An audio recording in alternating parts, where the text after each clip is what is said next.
Welcome to the Symbiosis classes में student आप सबका स्वागत है। स्टूडेंट्स, आज का यह लेक्चर बहुत ही इंटरेस्टिंग होने वाला है।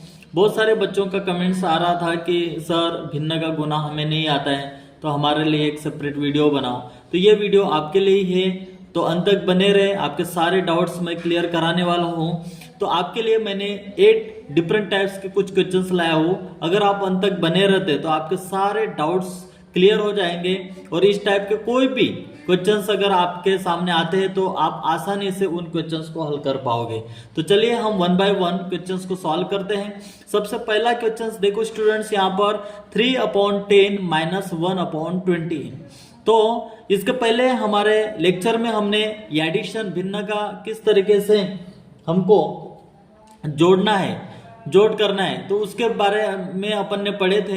लेकिन आज हम भिन्न का गुना किस तरीके से करते हैं उसका हम क्वेश्चंस हम बारीकी से सॉल्व करेंगे। तो अब देखो स्टूडेंट, 3/10 - 1/20 है। अब देखो यहाँ पर डिनोमिनेटर सेम नहीं है।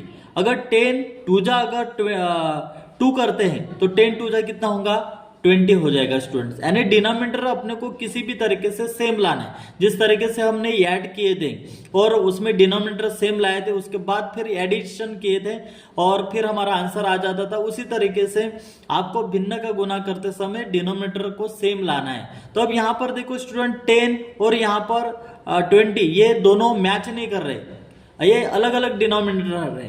तो अब इसको क्या करना है हमें कि 10 × 2 करेंगे तो 10 2 जा 20 हो जाएगा, यानी डिनोमिनेटर सेम हो जाएगा। तो हम लिखेंगे यहां पर is equal to 3 × 2 upon 10 × 2 minus 1/20। अब देखो स्टूडेंट्स, 2 से हमने क्या किए, न्यूमरेटर और डिनोमिनेटर दोनों को हमने क्या किया, मल्टीप्लाई किए। अब चलिए हम आगे बढ़ते हैं। अब 3 2 जा कितना होगा, 6 हो जाएगा, अपॉन 10 2 जा 20, माइनस का साइन 1/20। अब देखो स्टूडेंट्स, डिनोमिनेटर सेम आ चुका है। अब हम सब्ट्रैक्ट करेंगे स्टूडेंट्स। तो 6 - 1/20, 6 - 1 अपॉन में 20, ये कॉमन है इसलिए हम 1 टाइम लिखेंगे स्टूडेंट्स। अब 6 में से हम 1 घटाते हैं तो हमें कितना हो मिलेगा, 5 एंड अपॉन 20। तो यह हमारा स्टूडेंट्स आंसर रहा है, 5/20 यह हमारा आंसर है। बहुत ही आसान है स्टूडेंट्स, इसी तरीके से आप क्वेश्चंस को सॉल्व करना है। अब नेक्स्ट क्वेश्चंस 8 डिफरेंट टाइप के क्वेश्चन है, बस आपको समझना है स्टूडेंट्स कि मैं किस तरीके से आपको सॉल्व करा दे रहा हूँ। तो चलिए अंत तक बने रहे। और भी हम नेक्स्ट क्वेश्चंस देखेंगे। 3/4 - 1/2। अब इसमें देखो स्टूडेंट्स, यहाँ पर भी डिनोमिनेटर की बात अगर करें तो डिनोमिनेटर सेम नहीं है। यहाँ पर 4 है, यहाँ पर 2 है। अब जो छोटी संख्या है उसको मल्टीप्लाई करके देखेंगे तो यहां पर देखो 2 2 जा 4 हो जाएगा। तो 2 2 जा 4 यानी 2 से हमको मल्टीप्लाई करना पड़ेगा 1/2 को। तो हम लिखेंगे यहां पर is equal to 3/4 minus 1 × 2 upon 2 × 2। अब देखो स्टूडेंट्स, डिनोमिनेटर सेम आ जाएगा, इज इक्वल टू 3/4 माइनस 2 1 जा 2 एंड 2 2 जा 4। अब देखो स्टूडेंट्स, यहाँ पर डिनोमिनेटर सेम आ चुका है। अब आगे हम और सॉल्व करते हैं स्टूडेंट्स। अब हम सब्ट्रैक्ट कर सकते हैं आसानी से क्योंकि डिनोमिनेटर सेम आ चुका है हमारा। अब 3 - 2 अपॉन में 4, 3 - 2 अपॉन में 4, डिनोमिनेटर सेम इक्वल रहने की वजह से हम 1 टाइम लिखना है 4। अब 3 - 2, 3 में से 2 अगर घटाते तो हमें 1 मिल जाएगा और डिनोमिनेटर 4, यानी ये हमारा आंसर क्या है स्टूडेंट्स, 1/4 ये हमारा आंसर आ चुका है। बहुत ही आसान है स्टूडेंट्स। इसी तरीके से और भी कुछ क्वेश्चंस को हम सॉल्व करते हैं। अब देखो नेक्स्ट क्वेश्चंस देखो स्टूडेंट्स, 6/14 है, -1/7। अब देखो स्टूडेंट्स, 14 बड़ी संख्या है और 7 ये दोनों डिनोमिनेटर सेम नहीं है, इसलिए हमको किसी भी इसको सेम लाना है, तो जो छोटी संख्या है उसको सेम लाने की कोशिश करना है आपको। अब देखो 7 2 जा 14 हो जाएगा स्टूडेंट, तो हम 2 से हमको मल्टीप्लाई करना है 1/7 को, तो हम सॉल्व करते हैं students. 6/14 minus 1 multiply 2, 7 multiply 2 is equal to 6/14 minus 2 1 जा 2 एंड 7 2 जा 14। देखो स्टूडेंट्स, अब डिनोमिनेटर सेम आ चुका है, अब हम आसानी से सब्ट्रैक्ट कर सकते हैं। तो चलिए हम सब्ट्रैक्ट करेंगे। 6 माइनस 2, 6 माइनस 2 अपॉन में 14। अब 6 माइनस 2 कितना हो जाएगा students? 6 minus 2 4 upon 14। 6 minus 2, 6 minus 2 4 upon 14। यह हमारा स्टूडेंट्स आंसर आ चुका है। तो इसी तरीके से क्वेश्चंस को सॉल्व करना है स्टूडेंट्स। अब नेक्स्ट क्वेश्चंस की ओर हम आगे बढ़ते हैं स्टूडेंट्स। यहां पर देखो 6/4 माइनस 3/5। अब 6/4 डिनोमिनेटर देखो स्टूडेंट्स, डिनोमिनेटर की अगर हम बात करें तो डिनोमिनेटर सेम नहीं है। अगर 4 2 यहाँ पे छोटी संख्या जो है ये 4 है और यहाँ पर 5 है, तो 4 मल्टीप्लाई 2। देखो ये डिफरेंट टाइप का क्वेश्चन रहेगा आपके लिए। अब यहाँ पर देखो 4 2 जा 8 हो जाएगा, लेकिन यहाँ पर 5 है, तो इसको ही हम मल्टीप्लाई करेंगे, 4 मल्टीप्लाई 5 करेंगे। तो 4 मल्टीप्लाई 5 अगर करते हैं तो कितना होगा? 20 हो जाएगा स्टूडेंट्स।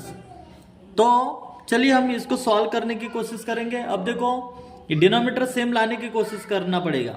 तो 4 मल्टीप्लाई 5 और 5 को 4 से मल्टीप्लाई करेंगे, तब कहीं जाकर हमें डिनोमिनेटर सेम मिलेगा। तो चलिए इस क्वेश्चन को सॉल्व करेंगे।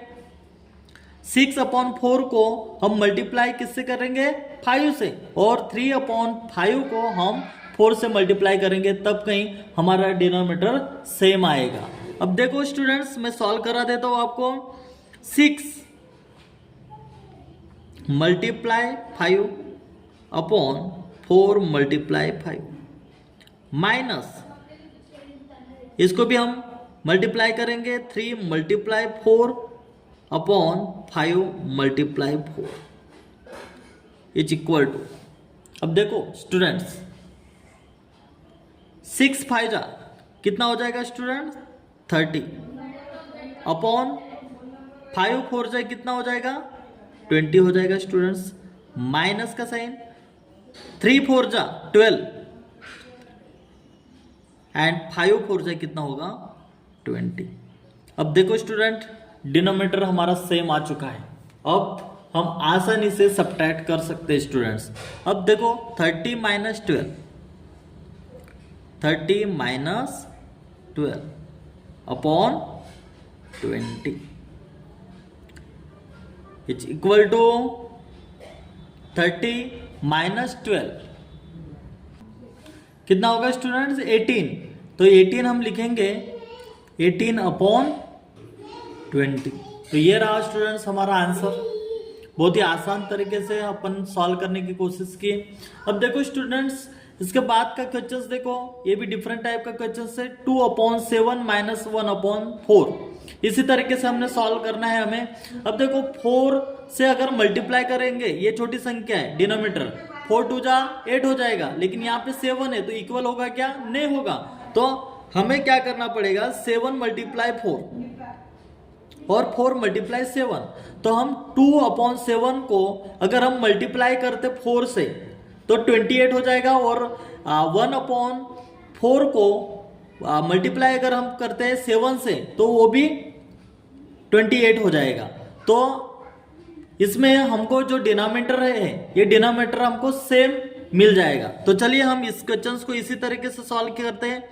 अब यहां पर 2/7, 2 multiply 4 7 multiply 4 minus 1 multiply 7 upon 4 multiply 7। अब देखो स्टूडेंट, 2 अपॉन 7 को हमने 4 से मल्टीप्लाई किए और 1 अपॉन 4 को हमने 7 से मल्टीप्लाई किए। अब देखो 7 4 जा 28 हो जाएगा और 4 7 जा 28, यानी डिनोमिनेटर हमको सेम मिल जाएगा। तो वो सेम अगर मिल जाएगा तो हम अब आसानी से हम सब्ट्रैक्ट कर सकते हैं। तो देखो 4 2 जा कितना हो जाएगा स्टूडेंट्स, 8 हो जाएगा, तो हम 8 लिखेंगे। 7 4 जा 28 माइनस 7 1 जा 7 एंड 4 7 जा 28। अब हम सब्ट्रैक्ट करेंगे स्टूडेंट्स, 8 माइनस 7 अपॉन में 28।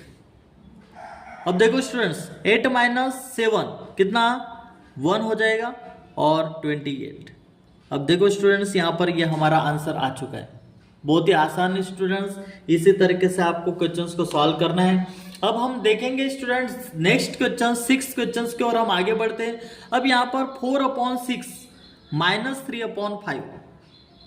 अब देखो स्टूडेंट्स 5 2 जा 10 हो जाएगा, छोटा जो डिनोमिनेटर ये 5 है यहाँ पर हम देखते हैं और ये 6 है, तो 5 2 जा कितना होगा 10 हो जाएगा। तो हमको ऐसा करना है कि डिनोमिनेटर आपको सेम लाना है, तो आपको ध्यान में रखना डिनोमिनेटर का मल्टीप्लाई करना है, बोथ दोनों इसमें। अब 4 6 5 जा अगर अपन करते हैं तो 30 हो जाएगा, तो 4 अपॉन 6 को हम 5 से मल्टीप्लाई करेंगे और 3 अपॉन 5 को 6 से मल्टीप्लाई करेंगे, तब कहीं हमारा डिनोमिनेटर सेम आ जाएगा। तो अब देखो स्टूडेंट्स यहाँ पर हम सॉल्व करेंगे 4 मल्टीप्लाई 5 अपॉन 6 मल्टीप्लाई 5 से अगर मल्टीप्लाई करेंगे तो हमारे पास 30 होगा इसमें, और इसमें 3 अपॉन 5 को हम 6 से मल्टीप्लाई करेंगे स्टूडेंट्स, 6 से, यानी देखो स्टूडेंट 6 5 जा 30 होगा या 5 6 जा 30 हो जाएगा, यानी डिनोमिनेटर हमें सेम मिल ही जाएगा। अब यहाँ पर मल्टीप्लाई करेंगे 5 4 जा कितना होगा स्टूडेंट्स 20 अपॉन 6 5 जा कितना होगा 30 माइनस 3 6 जा कितना होगा 18 हो जाएगा स्टूडेंट्स अपॉन 5 6 जा 30। अब देखो स्टूडेंट्स 30 डिनोमिनेटर में आ चुका है। अब हम आसानी से हम सब्ट्रैक्ट कर सकते हैं, तो चलिए हम सॉल्व करते हैं। 20 माइनस कितना है 18 है अपॉन में 30। अब देखो स्टूडेंट्स यहाँ पर 20 माइनस 18 कितना होगा 2 होगा, और ये 30, यानी हमारा आंसर क्या है स्टूडेंट्स 2 अपॉन 30। तो इस तरीके से क्वेश्चंस को हमें सॉल्व करना है। उम्मीद करता हूँ स्टूडेंट्स ये सारे डाउट्स आपके क्लियर हो रहे होंगे। अब और भी हम टोटल 8 डिफरेंट टाइप के क्वेश्चंस मैं आपके लिए लेकर आया हूँ, और 6 क्वेश्चंस हमारे पूरे सॉल्व करके हो गए, और भी 2 क्वेश्चंस हम सॉल्व करने की कोशिश करेंगे। अब देखिए स्टूडेंट्स 7th एग्जाम्पल्स की ओर हम आगे बढ़ते। 3 अपॉन 4 माइनस 5 अपॉन 8 है। अब देखो स्टूडेंट्स डिनोमिनेटर इक्वल नहीं है, 4 2 जा 8 हम कर सकते हैं, 4 2 जा 8 हो ही जाएगा। तो अब चलिए हम इस क्वेश्चन को सॉल्व करते हैं। 3 हमको 2 से मल्टीप्लाई करना पड़ेगा, तब डिनोमिनेटर सेम होगा, एंड 5 अपॉन में 8। अब देखो स्टूडेंट्स 3 2 जा 6 एंड 4 2 जा 8 हो जाएगा, देन 5 अपॉन 8। अब देखो डिनोमिनेटर सेम आ चुका है। अब हम आसानी से क्वेश्चंस को सॉल्व कर सकते हैं। अब 6 माइनस 5 लिख दिए यहाँ पर, 6 माइनस 5 अपॉन में 8 is equal to 6 minus 5 1 upon 8। तो ये रहा स्टूडेंट्स हमारा आंसर 1 अपॉन 8, ये हमारा आंसर आ चुका है। बहुत ही आसान है स्टूडेंट्स, इसी तरीके से आपको क्वेश्चंस को सॉल्व करना है। और अब हम लास्ट क्वेश्चंस सॉल्व करेंगे। 4 अपॉन 5 माइनस 2 अपॉन 3 है। देखो स्टूडेंट्स ये डिफरेंट टाइप का क्वेश्चन है, फिर से आखिरी में मैं आपको समझाने की कोशिश कर रहा हूं। देखो 3 और 5 ये डिनोमिनेटर है, छोटी संख्या 3 है, 3 से अगर हम मल्टीप्लाई करें तो 3 2 6 हो जाएगा। तो हमको कुछ भी करना नहीं है, 5 मल्टीप्लाई 3 करना है। कभी भी आपको ध्यान में रखना है, फिर वो एडिशन का क्वेश्चन हो या सब्ट्रैक्शन का क्वेश्चन हो, आपको ये बात ध्यान में रखना है 5 और 3 अगर डिनोमिनेटर सेम नहीं, इक्वल नहीं है, तो दोनों को मल्टीप्लाई कर सकते हैं। तो 5 3 जा कितना होगा 15 हो जाएगा, और 3 5 जा 15 हो जाएगा। तो हमें 4/5 को 3 से क्या करना पड़ेगा, मल्टीप्लाई करना पड़ेगा, और 2/3 को 5 से मल्टीप्लाई करना पड़ेगा, तब कहीं डिनोमिनेटर हमारा सेम आ जाएगा। तो चलिए हम सॉल्व करते हैं। 4 multiply 3 and 5 multiply 3 minus 2 multiply 5 करेंगे हम, और 3 मल्टीप्लाई 5। अब देखो स्टूडेंट, 3 5 जा 15, 5 3 जा 15, यानी डिनोमिनेटर सेम आ चुका है हमारा। अब 5 3 जा कितना होगा, 4 3 जा कितना होगा 12 होगा, एंड 5 3 जा कितना होगा 15 होगा, माइनस 5 2 जा 10 एंड 3 5 जा कितना हो जाएगा स्टूडेंट्स 15, यानी डिनोमिनेटर आ चुका है हमारा स्टूडेंट्स सेम। अब हम आसानी से सब्ट्रैक्ट कर सकते हैं। चलिए हम सॉल्व करते हैं। 12 माइनस 10 लिखेंगे हम, 12 माइनस 10 अपॉन में 15। अब देखो स्टूडेंट्स, 12 माइनस 10 कितना हो जाएगा स्टूडेंट्स 2 हमारे पास बच जाएगा। 10 में से अगर 12 में से हम 10 अगर सब्ट्रैक्ट करते तो 2 बैलेंस बचेगा, और ये हमारा 15 डिनोमिनेटर। तो ये हमारा स्टूडेंट्स आंसर रहा 2/15। उम्मीद करता हूँ स्टूडेंट्स ये लेक्चर आपके लिए बहुत ही हेल्पफुल रहेगा। इस टाइप के कोई भी क्वेश्चंस हो आप आसानी से सॉल्व कर सकते हो। और अभी तक आपने हमारे चैनल को सब्सक्राइब नहीं किया होगा तो सब्सक्राइब करें, ताकि जब भी हम ऐसे एजुकेशनल वीडियो हमारे चैनल पर अपलोड करेंगे तो सबसे पहले उसका नोटिफिकेशन आपको मिलता रहे। तो अभी तक अगर आपको कमेंट से अगर अभी भी आपको कुछ डाउट्स है तो आप हमें कमेंट्स कर सकते हो। मिलते हैं हम नेक्स्ट लेक्चर में।